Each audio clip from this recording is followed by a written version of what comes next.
আসসালামু আলাইকুম রহমতুল্লাহি বরকাত। প্রিয় বন্ধুরা, কেমন আছেন? আশা করি ভালো আছেন। আজকে আমি আপনাদেরকে এমন একটি জায়গায় নিয়ে যেয়ে দেখাবো ভিডিওতে, যেটা প্রতিটি মুসলিমের একটি প্রশান্তির জায়গা। সেটা হলো মদিনা। তাহলে চলুন আপনাদেরকে ভিডিওর মাধ্যমে সব জায়গায় ঘুরে ঘুরে দেখাবো। আমি দাম্মাম থেকে এসেছি গতকাল বিকাল 3টার সময়, এখনো বাসের ভিতরেই আছি। আপনারা ভিডিওতে দেখতে পাচ্ছেন তাইফের রাস্তার দুই ধারে বিশাল বিশাল পাহাড় কেটে মাছ দিয়ে রাস্তা করে নিয়ে গেছে এই দেশের সরকার জনগণের সুবিধার্থে। বেশ কয়েক ঘন্টা বাসে আমরা জার্নি করে পৌঁছেছি কাঙ্ক্ষিত সেই মদিনাতে। এখন আমাদের এখানে ভোর রাত।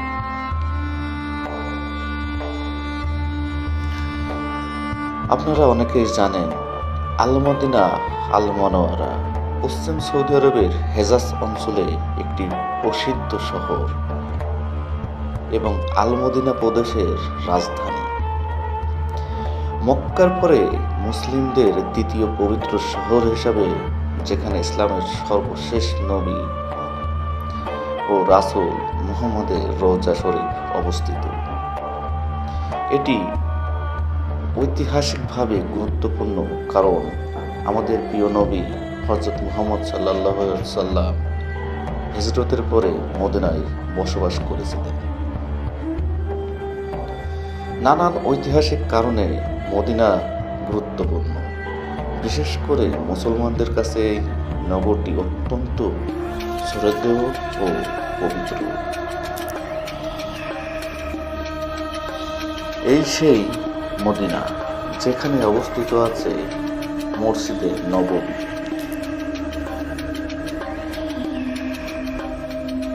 আমাদের প্রিয় নবী হযরত মুহাম্মদ সাল্লাল্লাহু আলাইহি সাল্লামের বাসগৃহের পাশেই এই মসজিদটি নির্মাণ করা হয়েছিল।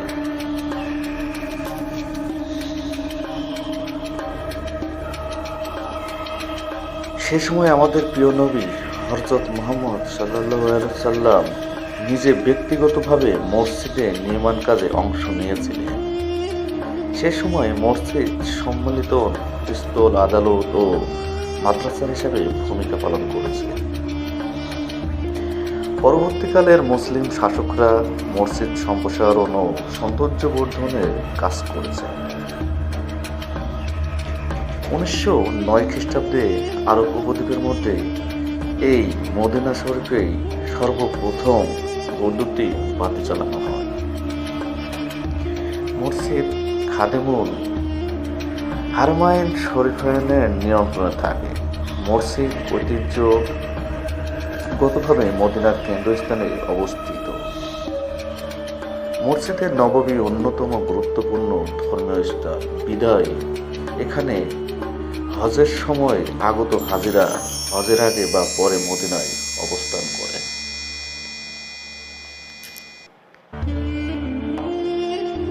এখানে আছে আমাদের প্রিয় নবী হযরত মুহাম্মদ সাল্লাল্লাহু আলাইহি সাল্লামের রওজা মুবারক এবং তার অনেক সাহাবীদের কবর, যার পাশেই আছে জান্নাতুল বাগিচা।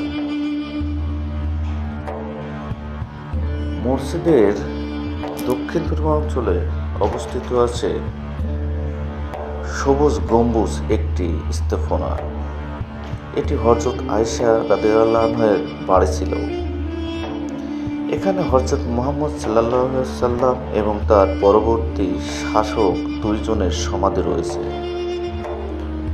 1279 খ্রিস্টাব্দে কবরের উপর একটি কাঠের গম্বুজ নির্মিত হয়। এটি পরবর্তীতে 1500 শতাব্দীতে কয়েকবার এবং 1817 খ্রিস্টাব্দে একবার পুনঃ নির্মিত ও সৌন্দর্যবর্ধিত হয়। বর্তমান গম্বুজটি 1817 খ্রিস্টাব্দে ওসমানীয় সুলতান দ্বিতীয় মুহাম্মদ কর্তৃক নির্মিত হয় এবং 1837 খ্রিস্টাব্দে প্রথম সবুজ রং এবং এর ফলে নাম সবুজ গম্বুজ হয়েছিল।